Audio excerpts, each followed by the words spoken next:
Hello everyone. तो कैसे हैं आप लोग, मुझे कमेंट सेक्शन में ज़रूर बताना। आज मैं आपके लिए लेकर आई हूँ क्लास 12 से एक और इम्पॉर्टेंट कविता की व्याख्या जिसका नाम है बात सीधी थी पर, और इसके जो कवि है उनका नाम है कुंवर नारायण जी। तो चलिए अब बिना किसी देर के इस कविता की व्याख्या शुरू करते हैं। Without any further delay let's get started. अब एक कविता जो होती है वो लोगों के दिलों में तभी उतरती है जब कविता का भाव स्पष्ट हो और भाषा एकदम सहज हो और सरल हो, यानी ऐसी भाषा हो जो सबको समझ में आए। बहुत ज़्यादा जटिल शब्दों का प्रयोग करने से, यानी बहुत ज़्यादा मुश्किल शब्दों का प्रयोग करने से कविता बहुत सुंदर तो लगती है, लेकिन कई बार लोग कविता के भाव को समझ नहीं पाते हैं, ठीक तरह से समझ नहीं पाते हैं। ठीक यही बात कवि इस कविता में कहना चाहते हैं। इन पंक्तियों में कवि कहते हैं कि कविता के जो भाव श्रोता को, यानी सुनने वाले को सीधे सीधे समझ में आने चाहिए थे, भाषा पेचीदा होने के कारण वो उन भावों को अच्छी तरह से समझ नहीं पाए। अब कवि ने जब दोबारा से अपनी कविता को देखा तो उन्हें महसूस हुआ कि भाषा जटिल होने के कारण कविता में कहीं ना कहीं टेढ़ापन आ चुका है, यानी कवि जो बात कविता के माध्यम से कहना चाहते थे वो बात स्पष्ट नहीं हो पाई, जिस कारण लोग कविता के भावों को अच्छी तरह से समझ नहीं पाए। बात को सही करने और भाषा को सरल बनाने के चक्कर में कवि ने कविता के शब्दों में थोड़ा बदलाव किया ताकि भाषा आसान हो और कविता का भाव लोगों की समझ में सही तरीके से आ सके। ठीक करने के चक्कर में भाषा में और भी ज़्यादा जटिलता आ गई और अधिक टेढ़ापन आ गया। और फिर क्या था, भाषा और बात दोनों ही पहले से और भी ज़्यादा पेचीदा होते चले गए। तो यहाँ पर जो कवि है वो क्या कहना चाहते हैं?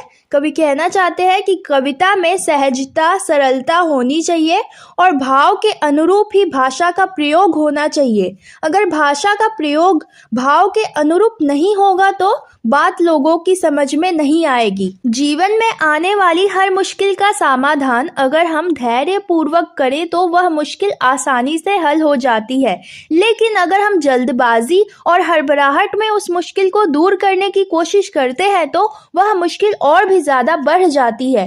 तो यहाँ पर कवि भी यही बात कहना चाहते हैं। कवि कहते हैं कि दो वस्तुओं को जोड़ने के लिए पेज में चूड़ियों का, यानी खांचों का होना आवश्यक है। अब पेज क्या होता है, आपने माला देखी होगी, उसको माला को बंद करने के लिए उसमें पेज लगा होता है। अब कवि कहते हैं कि दो वस्तुओं को जोड़ने के लिए पेज में खांचों का होना आवश्यक है ताकि वस्तुओं पर पेज की पकड़ मजबूत हो सके। पेज को अच्छी तरह से कसने के लिए उसे सीधी दिशा में घुमाना भी आवश्यक होता है, क्योंकि गलत दिशा में घुमाने से पेज कसने के बजाय खुलने लगेगा और जबरदस्ती कसने की कोशिश करने पर पेज की जो खांचे होती है वो खत्म हो जाएंगी या फिर टूट जाएंगी। यानी पेज की जो चूड़ियाँ होती है वो या तो खत्म हो जाएंगी या फिर टूट जाएंगी। अब ठीक यही बात कवि के साथ भी हुई। कवि कहते हैं कि बात को सही तरीके से कैसे कहा जाए या कैसे लिखा जाए ताकि वह लोगों की समझ में आसानी से आ सके। इस समस्या को धैर्य और गंभीरता पूर्वक समझे बिना कवि ने कविता के शब्दों को घुमा फिराकर भाषा को और भी ज्यादा जटिल बना दिया। यानी कविता के भावों को समझे बिना वह कविता में चमत्कारी और बनावटी भाषा का प्रयोग करने लगे, जिससे कविता बाहरी रूप से दिखने में सुंदर दिखने लगी। अब कवि के इन कर्तव्यों यानी बनावटी भाषा का प्रयोग को देखकर तमाशीन भी उसकी झूठी तारीफ और वाहवाही कर रहे थे। यानी जो लोग इस कविता को देख रहे थे या सुन रहे थे वो लोग भी इसकी झूठी तारीफ और वाहवाही कर रहे थे, जिसे सुनकर कवि खुश भी हो रहे थे। कवि आगे कहते हैं कि मुझे जिस बात का पहले से डर था अंत में वही हुआ। बनावटी भाषा के प्रयोग से कविता के भाव स्पष्ट नहीं हुए और जोर जबरदस्ती बात को सुलझाने का प्रयास करने पर बात एकदम प्रभावहीन और उद्देश्यहीन हो गई और वह शब्दों का एक समूह मात्र बनकर रह गई।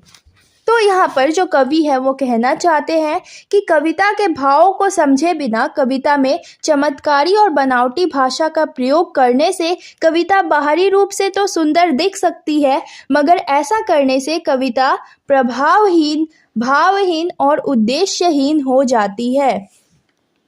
अब आपने कील देखा होगा, कील में खांचे नहीं होते हैं, इसलिए वस्तुओं में उसकी पकड़ पेच जैसे मजबूत नहीं होती है। तो इन पंक्तियों में कवि कहते हैं कि कविता में अपनी बात की अभिव्यक्ति के लिए सही भाषा का प्रयोग न कर पाने के कारण उन्होंने उसे उलझा हुआ ही छोड़ दिया। हालांकि वह कविता ऊपर से तो ठीक ठाक लग रही थी, लेकिन वह भावों को अभिव्यक्त करने में प्रभावहीन थी, असफल थी। यानी कि उस कविता को पढ़कर आपको उसके भाव समझ में नहीं आएंगे। उसे जिस उद्देश्य से लिखा गया था वह उस उद्देश्य को भी पूरा नहीं कर पा रही थी।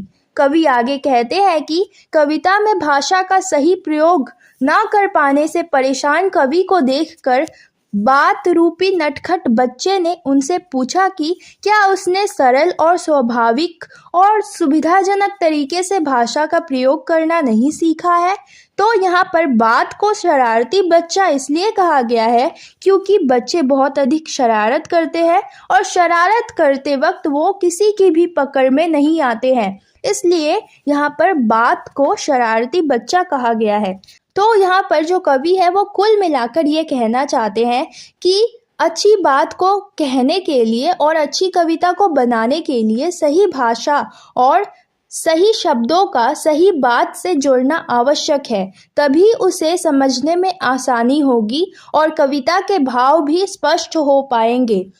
कवि ने भाव की स्पष्ट और सफल अभिव्यक्ति के लिए भाव अनुरूप भाषा के प्रयोग पर जोर दिया है।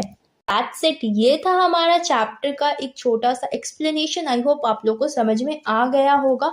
मैंने बहुत ही इजी तरीके से समझाया, तो वीडियो को एक लाइक और चैनल को सब्सक्राइब करके ही जाना, क्योंकि ये तो आपके लिए फ्री है, लेकिन इससे मुझे बहुत ही ज़्यादा मोटिवेशन मिलता है आपके लिए और भी ज़्यादा वीडियोज़ बनाने के लिए। सो प्लीज़ वीडियो को लाइक और चैनल को सब्सक्राइब कर देना। तो मिलते हैं आपसे नेक्स्ट वीडियो में एक और नए टॉपिक के साथ। तब तक के लिए हंसते रहिए, खुश रहिए। जय हिंद, जय भारत।